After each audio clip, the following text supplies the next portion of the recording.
opposition's opening. Good evening, everyone. Today is another daily debate session at the Teen Debater. Our motion for today is this House believes that the student parliaments are the best way to teach democracy in schools. We will start with the proposition's opening statement. Respected judge and my worthy opponents, imagine a world where students just don't read about democracy in textbooks, but actually live it. Where leadership isn't just a word in civics class, but a skill we practice every day. That's exactly what a student parliament offers. I firmly believe student parliaments are the best way to teach democracy in schools. Why? Because democracy is not something you can truly learn by memorizing definitions. It is something first. Student parliaments give students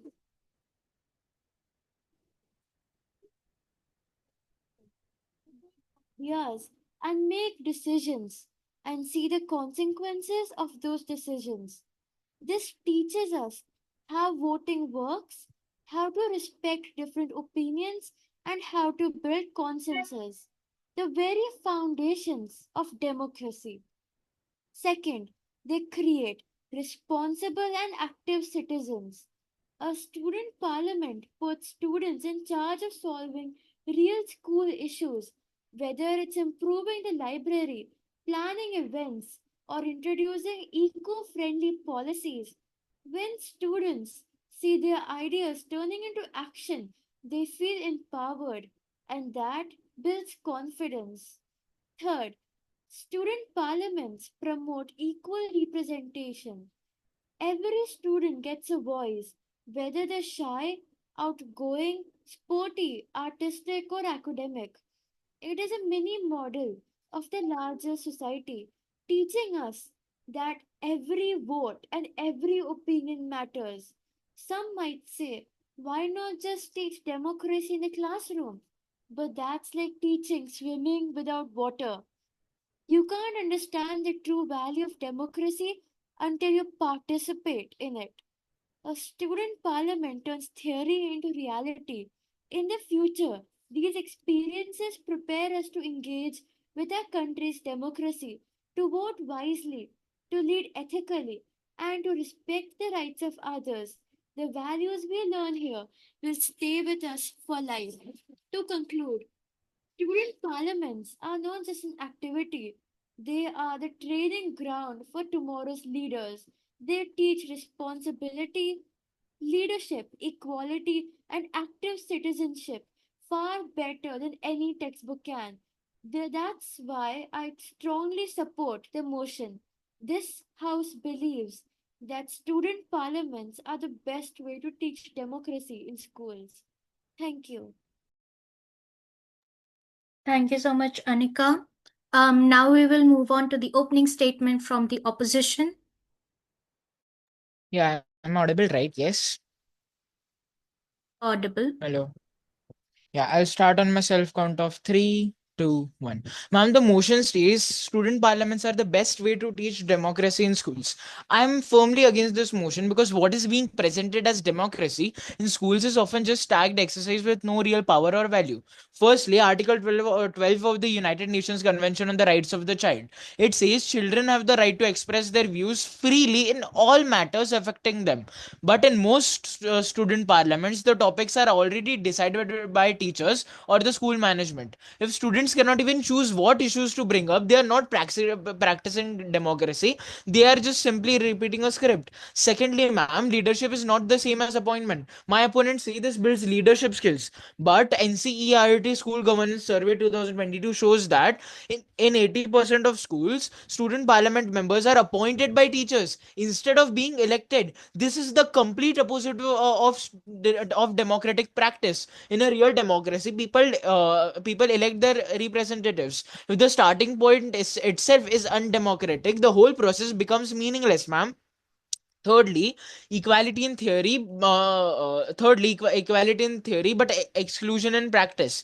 They claim this gives equal opportunity, but the University of Cambridge study in 2021 found that in most schools, the same academically top scoring or socially popular students are chosen again and again. The quieter students, those who are from like what less privileged backgrounds, are often left out. This creates a small elite, not an inclusive space. And when only a few voices are heard, democracy fails. Lastly, no actual decision making power. The UNESCO Global Education Monitoring Report 2023 clearly states that school based democracy activities often fail to create long term civic participation because the decisions taken by rarely have any effect.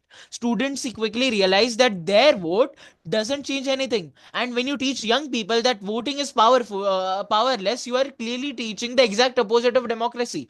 Now, let me address a major blunder from the other side. They claim this teaches how governments work, how government works. Ma'am, in an actual democracy, there are independent branches of government, separation of powers, and accountability. In a school parliament, everything is under control of the teachers and administration. This is not democracy, ma'am. That is control exercise that teaches compliance, not governance. Another point they like to bring up is that it encourages debate. Yes, it does, but debate under restrictions is not a free debate. If the participants cannot change authority or propose real changes, it is simply a formality. This is not the lesson we should be teaching our future citizens. So, what should we do instead, ma'am? If you truly want to teach democracy, hold genuine secret ballot elections for all positions without interference. Secondly, give students control over a portion of the school budget so that decisions have real consequences. Create open forms where any student can raise an issue without pre-approval. And lastly, rotate leadership positions so that new voices are heard every year. Ma'am, democracy is not learned through symbolic activities with no impact. It is learned when students see that their voice can lead to a real change. Until schools are ready to provide that, student parliaments cannot be called the best way to teach democracy. Thank you. Thank you so much, Pranath. We are running out of time, but we will have the rebuttal. You know what? I'll give you a link and please join that link for rebuttals and question answers because I don't think we have that much time. I'll give one link in the WhatsApp group as well. Okay? Please join in there. Please share it on the Discord server. Yeah, I will share it on the Discord servers. Please join in though.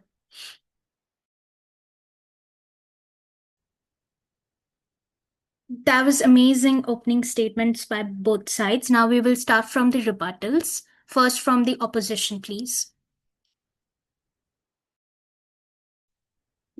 Good evening to one and all present here, honorable judges, and my fellow teammates. And today we are going to talk about the topic that student parliament is the best way to teach democracy. First, I oppose this point because every student has a different point of view. Student parliament are ineffective and outdated method of teaching due to the lack of real decisions and real discussion which we need in a parliament, making power in a student parliament. And the second point is tokenism, a fake and shallow involvement. Example, student parliament. A school includes a student from a minority background just to appear inclusive, but he or she is ignored during the meeting, not given responsibilities, cannot even given their discussions, or not given their role, or not any kind of not real experiences. Tokenism, for example, if we take example of South Africa, example, there was one girls high school. Representative council of the leaders were there, and the student council struggled because the adults doubted the students capacity that they can even do that or not. There are more alternatives, or there are more alternative or other than the student parliaments, like public services, civil tech stimulation, etc., as they can go in their surroundings and the society and gain a real life experience. There is a huge gap between the school and the real parliament which we need to face and which we need to even see. Not all students are eager, or they are not even engaged in that student parliament. And student parliament is also controlled by the teachers of the school or the head of the school. As I would like to give you some of the real life examples. Like a student council tearing up a report, University of Sydney in 2024. At a student council meeting at the University of Sydney, two male students tore up the copies of the Red Zone report, a detailed study on a sexual violence, hazing, and enthusiastic in college resistance. A student dismissed it with no cares with the statement. As we can see, the second point, election and fraud consist in the University of Adelaide in 2024. The student leadership election at the University of Adelaide were unfulfilled due to the severe breaches of integrity, including the allegation of threat, unauthorized voting. As we can see, one more example, as there is the Jadavpur University suppressed protest and violence, no elections at all. As we can see like a perspective of UCLA, the student government in 1988, there is a repetitive rule changes against the winner, not the fair process, not even any kind of rules and regulations are being followed. So I strictly stick to my point that the student council, that the student parliament cannot be the best way to teach democracy to the students. Thank you. Thank you so much, Abhishek. Now we will have the proposition's rebuttal, please. Yes. Respected judge and my worthy opponents, I continue to stand firmly in the favor of the motion that school parliaments are one of the best ways to teach democracy to students. The opposition says democracy in schools has no real power. I beg to differ. In 2023, CBSE's own circular on student enrichment activities stated that the school parliaments develop leadership, public speaking, and decision making, the same pillars on which real democracies stand. Power in democracy is not only about making every decision yourself, it is about learning processes, values, and responsibilities. They argue topics are decided by the teachers. Yes, but even the Indian parliament works within a set of constitutional framework. In both cases, the agenda is structured. Yet discussion, debate, and representation remain genuine and student led. The opposition pointed out that the members are sometimes selected instead of elected. This is not a flaw in the idea, it is a flaw in the execution. Many schools, including KV, conduct secret ballot elections where any student can contest. These elections give first hand experience of campaigning, voting, and accepting results, something something surveys by UNICEF show increases civic participation later in life. They claim students feel their vote isn't counted, but that's precisely why the school parliaments matter. They teach accountability and transparency. If we fix these gaps at school level, we raise citizens who demand clean governance as adults. They say school parliaments don't teach how governments work because real governments have multiple branches. That's like saying a science lab is useless because it doesn't have an entire power plant. A school parliament is a safe, simplified model enough to teach core democratic skills without the real world risk. The opposition also said that every student has a different point of view. Exactly, and that is why we need them. Democracy is about negotiating differences, not erasing them. A UNESCO 2021 report confirms that schools with active student councils have lower bullying rates and better conflict resolution. They call school parliaments fake and shallow. I must disagree again. The depth depends on seriousness. When given budgets, real projects, and responsibility, these parliaments become a training ground for genuine leadership. Now, the unique value. Student parliaments teach financial literacy through budgeting, empathy through representation, and policy thinking through problem solving, skills no textbook can ever fully teach. And let me close with this. Democracy is not learned by memorizing it through definitions. It is learned by living it. If we deny students the chance to practice it in the safe laboratory of school, we send them into the real world and unprepared for responsibilities of citizenship. School parliaments are not a formality, they are the rehearsal stage for the future leaders of our nation. And if we can train those leaders here, India's democracy will not just survive, it will thrive. Thank you so much for that. Now I will open the floor to the Q&A round. We'll start with the proposition. First question.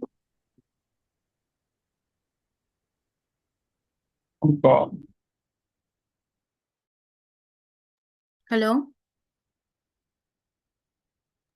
Is it me? Yeah, I think so, right? Proposition? Okay. Yeah. If some schools run student parliament poorly, should we abolish the idea or improve how they are run? Moreover, at the end of your speech, you recommended some suggestion and agreed that democracy is best learned through participation. So why oppose the only system in schools that actually let students participate in governing so that we can improve the system in the school, and hence the student parliament can become a best method to learn democracy. If we can have a concise question, that will be great. If it's Yeah, understood by the actually. opposition, then Like, No, can we get it could in you the please chat repeat the box? question? yeah, please go ahead. Mayank? The opposition are saying that are counting the flaws in the school system. They are not counting the flaws in the idea of student parliament. So I am saying that student parliament should be improved in the school rather than just discarding the idea. Opposition, is the question understood? Yeah, okay, may I answer that? Please go ahead. Okay, so let me be very clear. The whole point of my speech was that school parliaments are definitely not the best system to be presented as a democracy, right? I had various points in my speech, various facts provided that yes, school parliament are definitely not the best way to teach democracy in schools, right? And we are definitely not against school parliament, but we are definitely against the idea that school parliaments are the best way to teach democracy in the schools. And in your first question, you also mentioned the solutions, etc. Right? The solutions which I mentioned right now clearly don't align with school parliament, because these solutions are basically focused on the blunders of school parliament, which is currently has. It like has various blunders which I had already provided in my opening speech, and I believe you should have like what listened to that in a better way so that it could also clarify your other questions too. Thank you. Can we have a follow-up to that?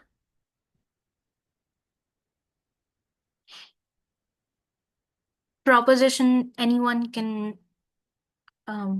go ahead.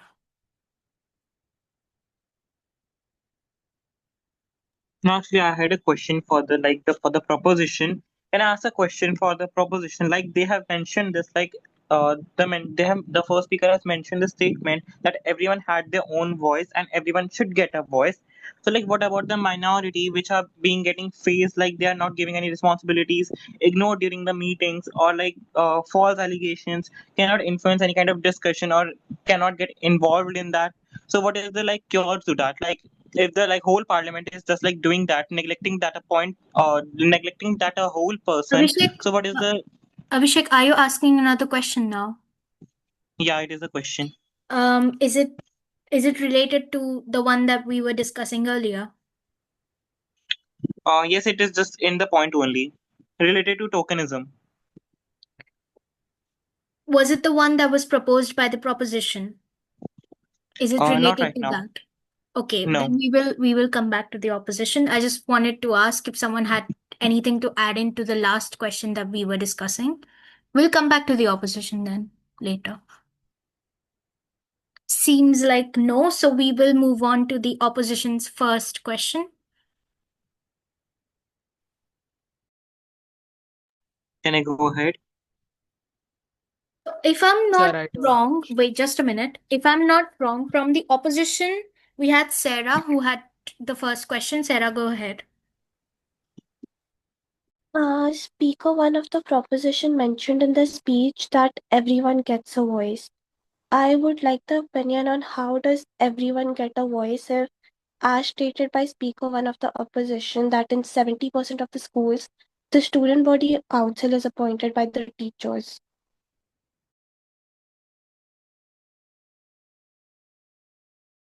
Proposition, please answer that.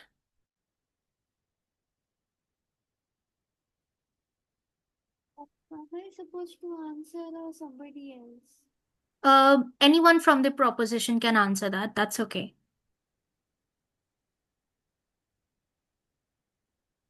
Does anybody want to answer? Sorry, you're not audible. Go Does ahead if you anybody want to. want to answer? Yeah, if you want to go ahead, Anika. Okay. In my speech, I mentioned that everybody gets a voice. What I meant by that is that everybody gets a chance in voting. Like they can vote their representatives. That's what I meant. Opposition? Can I add to it? Yeah, sir. That is basically how democracy works. Not everyone in the country gets power in the parliament. Everyone chooses and elects their representative, and they become the person who make the decision. So even in the real world democracy, not everyone's voices are heard. It is how the real system works. So how do you expect that in school parliament everyone's voice is heard equally? That is the reason you select your representative, so that your and their idea matches and they do something that is in your favor. From the opposition, if you want to add something to that or rebut. No, actually, I had a question for that. I would like to ask to the second speaker, like they have said, like the every person doesn't get chance to like stand up in the parliament, but here we are talking about the school parliament where it is organized by the school, handled by the school head. So here, if a person doesn't get any kind of chance, not given any responsibility, or not even included in a discussion, cannot even put their own thoughts on the table. So what is the cure to that? Why do we have the sorry? Why do we have the school parliament then? Does it mean that Can I answer they this? doesn't agree? Can I answer this? Go ahead, Yeah. Rita. Yeah, the motion for today itself said that the parliaments are the best way to teach democracy in schools. It did not say that it ensures that everyone, whatever they say, whatever opinions they have, it is going to be heard. It teaches them democracy and not allows them to state their opinion. And yeah, that's basically it. So the question itself does not match our theme, I guess. Okay, if anyone has something to that this question, Ma'am, another question for the proposition. is this a separate one or is it related to the last question? Separate one. Let's do a proposition first. Yeah, okay, Okay, works. then we'll come back to the last question of the opposition. Okay, proposition, the second question, if someone wants to. Yes. My question is, what is the harm in giving students an active voice if it's low cost, inclusive, and proven to improve engagement?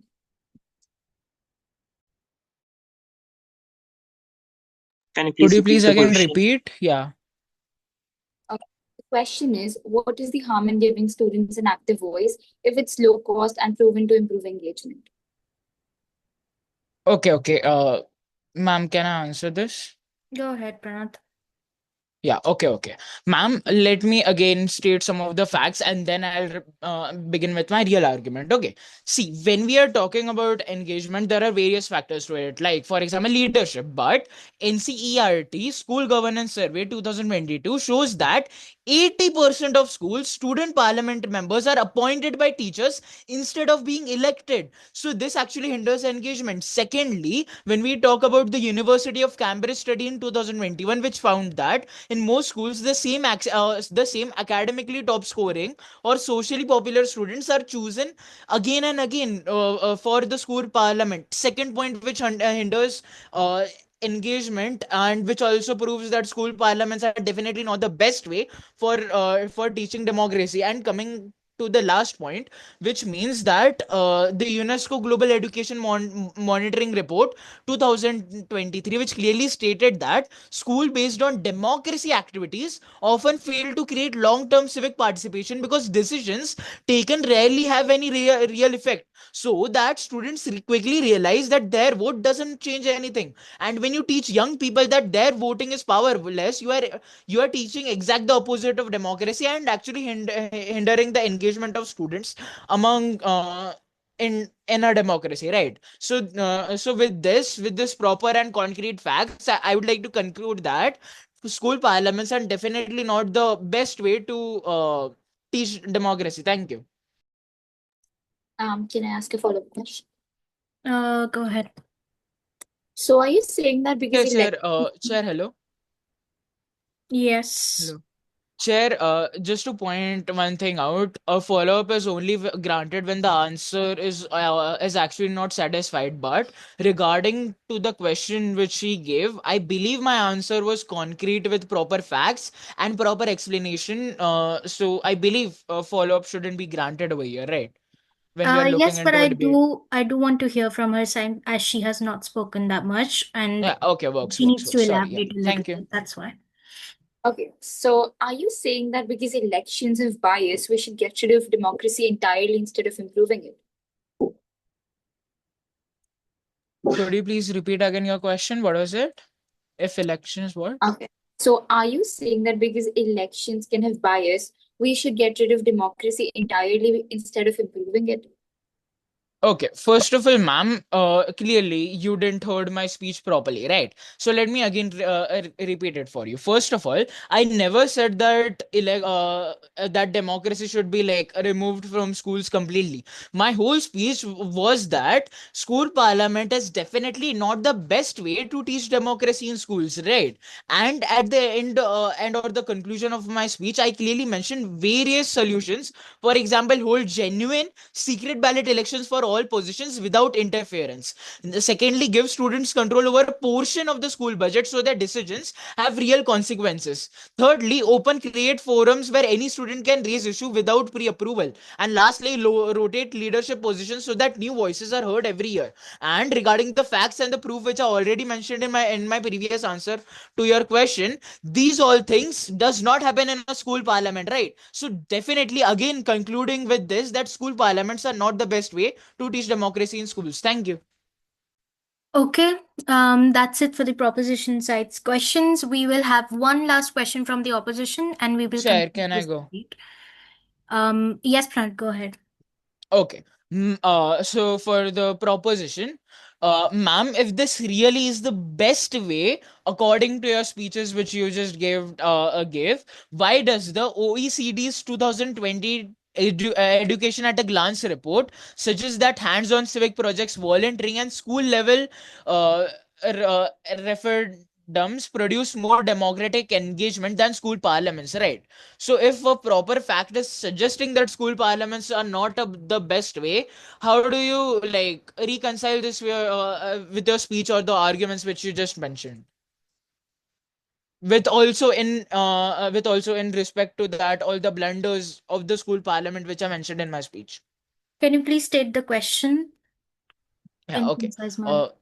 Yeah, ma'am, this is a proper fact. I can't make it concise, but I'll like repeat it in a slow manner. Okay, ma'am, if the school parliament system is the really the best way, why does the OECD's 2020 education at a glance report, right? This is a report, suggests that hands-on civic projects, volunteering, and school level competitions or referendums produce more democratic engagement than school parliaments. If a proper fact, a study is suggesting that school parliaments are definitely not the best way to teach democracy, how do you reconcile this with your own speech or the arguments which you mentioned in respect to all the blunders which I mentioned of the school parliament in my speech? Proposition, please answer that.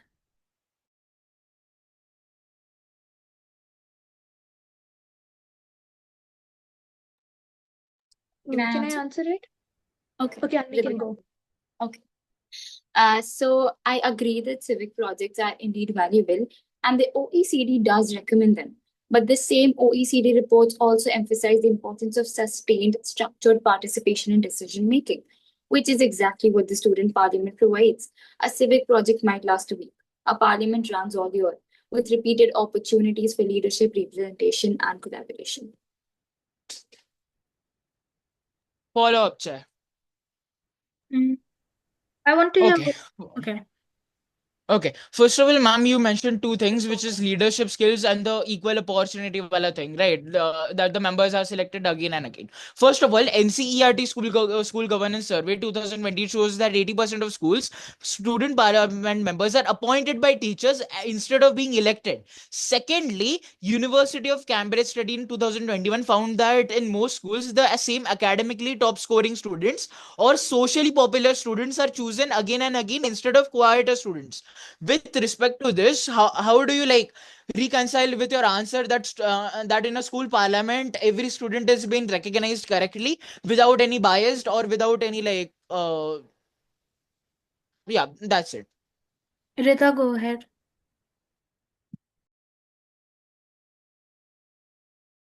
Yes, since the opposition is mentioning so many facts, I would also like to add other reports and studies. Studies like the UNESCO Global Citizenship Education Report 2023 and the Council of Europe's Democratic School Studies show that continuous participatory structures like student parliaments build stronger civic skills than one-off projects. Projects teach theory, parliaments teach negotiation, leadership, accountability, and representation in real time. You don't just write about democracy, you live it. And research proves that living it leaves a deeper, lasting impact than writing it. Follow up, chair. Keep it short, please. We don't have that much. Yeah, again, yeah, works. Ma'am, I'll keep it very concise, right? Ma'am, I truly respect your answer, which you just mentioned, and all the facts which you just mentioned that school parliament is one of the way to teach democracy. But again, my question arises that this is definitely not the best democracy, definitely not the best way to teach democracy, because when you're talking about equal opportunity and engagement in school participants, which the basically the answer focused, right? But the University of Cambridge study clearly found that in most schools, the same academically top scoring or socially popular students are chosen again and again in school parliaments. So, when you are suggesting that they have an equal opportunity, why are the minority and quieter students being hindered in this opportunity, right? This is proven on a fact on basically the school parliament, right? What do you have to say about this? Abhishek, we will. Do we have how much time? Is it 9 o'clock there? 10. Okay. Yeah, it is Yeah, 9 it is o'clock, 9 dot o'clock. 9. Okay, let's do 5 minutes more. What can we do? Does anyone wants to add one last thing from? I want to hear one last thing from the proposition regarding this question, and then we'll end the Yeah. debate. So the concern about shy students is valid, but that's exactly why school parliaments matter. A 2021 Child Rights Connect study found that structured participation often helps the quieter students build confidence over time, especially when roles are rotated or committees are smaller. Also, when they see it happening, they realize its importance. When they see the power is being practiced, they also want to be the ones in power, and that is how gradually it also encourages the shy ones to come ahead and take the responsibility in their own hands. Can I give a follow up? Sir, please follow, please. Please, please. Pranad, I'll allow Abhishek. Abhishek, last point, and we're done. Okay, we No, don't. actually, we are talking here about a democracy, and in democracy, everyone has their chance and everyone has their right to speak. So, as the proposition have also spoken like a line that like in a parliament, everyone has not gotten a chance. So, like how in a student parliament. So here, I would like to ask a question: like if this person is ignored, that they are talking about the shyness of a person, but what if the person is ignored, not even able to get involved in any kind of discussion? How are we gonna tackle that? Like because it is a student parliament and every kind of student is involved in that, but what about that particular student? How we can Yeah, get as how we I can face that? mentioned, we won't have any more questions. Please have a conclusion statement. So let me have a follow up then. Abhishek, do you have a conclusion statement? Or I'll give it to Pranath. So simply I just wanna ask that they are stating about the shyness of a student. Like what about if the student is not even able to like get into the decision making matter? They're not even giving the not even able to giving the chance. So what we can do in that case? Can I please Chair. conclude? Can I just Yeah. state something right now? Hello, am I audible? one sentence, please. Like, Yeah, no. nice. What I'm telling is that that I also have a similar question like Abhishek. I just want to like put it in a structured manner. The same question No, is no, there. no, no. It is the same Okay, please, question. please make it Can I fast. Okay, answer that? sorry. Pranav, go ahead. Okay. So, ma'am, in your previous answer, you mentioned that school parliament students have an equal opportunity and also had as a structural participant, right? Participation, right? So, with respect to Abhishek's question, NCRT School Governance Survey 2022 shows that 80% of schools, student parliament members are appointed by teachers instead of being elected. So, when you talk about a structural like what? Participation, 80% of schools student parliament members are itself appointed by teachers instead of being elected. What do you have to say about this? We'll have, okay, last. This is no questions. Can I close Please answer this? that. Please close it. Rita, Yeah. go ahead. Okay, firstly, what Pranath mentioned, it is a problem in the concept being executed and not in the idea of parliament or school parliament. And secondly, what Abhishek mentioned, not everyone's voices are heard. Do you think the people who vote for the opposition in the real democracy elections, do you think their voices are heard? Because the real political party that comes to power often has very opposite agendas. Their ideas are quite opposite to their other parties. So the people who voted for the opposition, do you think their ideas are being heard?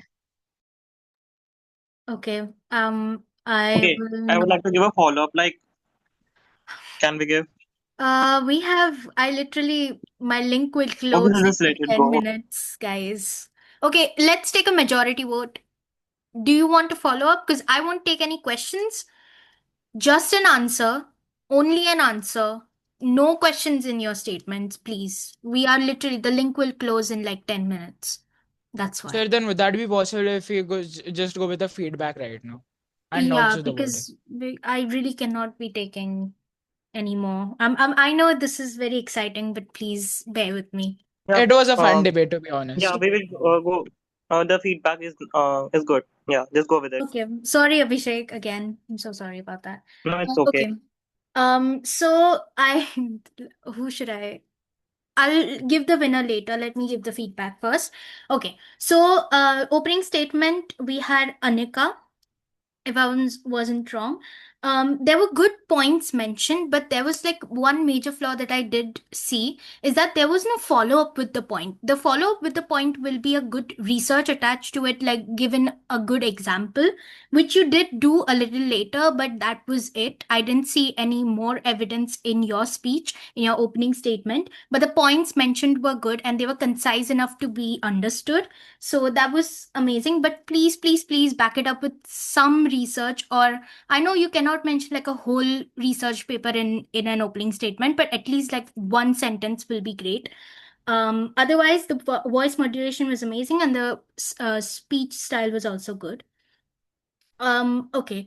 The opposition's opening statement, voice modulation was good. It was Pranath, if I'm not wrong.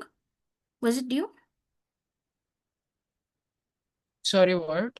Pranath, you gave the opening statement for the opposition, right? Yeah. Yeah. Okay. So, again, the points were nice. They were concise enough to be understood. The voice was great. The direct address to the chair was also nice. We had research backed up with it, so that's also a plus point. Let's move on to the rebuttals. I'm literally making it quick. Okay, Abhishek, rebuttals from the opposition. So he addressed 2 points in the beginning. You did mention that. You talked about tokenism. You gave an example of South Africa with it. The voice modulation was good. Um, it did feel a little bit distance between 2 points when you were pausing, but that wasn't that big of a problem. The examples were given, and the research was also nice. Rida, let's come to her. Rida, in your rebuttals, you did talk about the flaws that were mentioned by the opposition. They were pointed out, and you gave a good example, a good metaphor, if that's correct.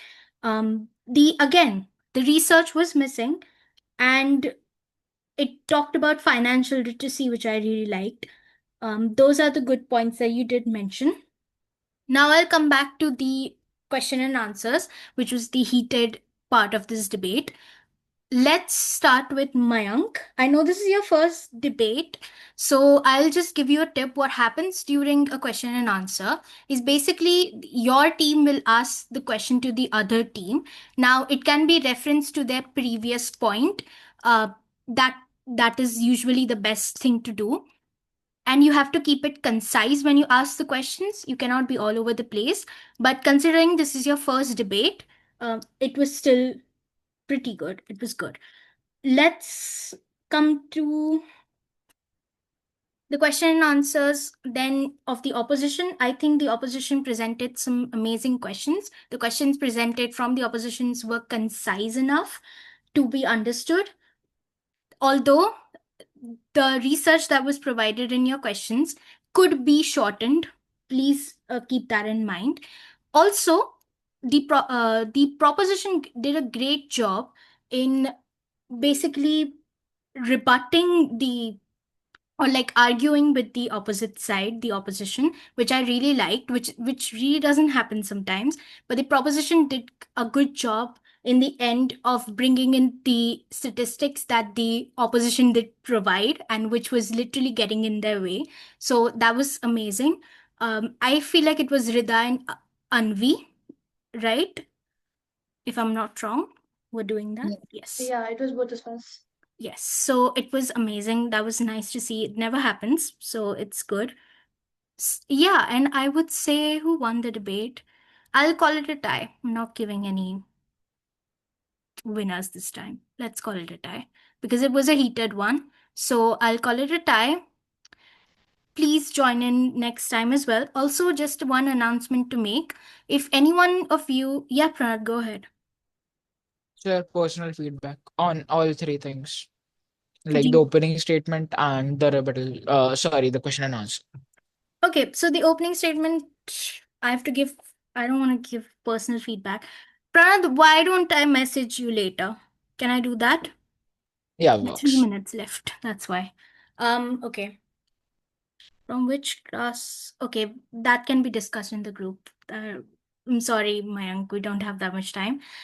Okay, so basically, one announcement to make. We asked our group link. Pranad, can you drop in the WhatsApp details and The everything? major thing right now is that Shivansh has not sent anyone the community wala link.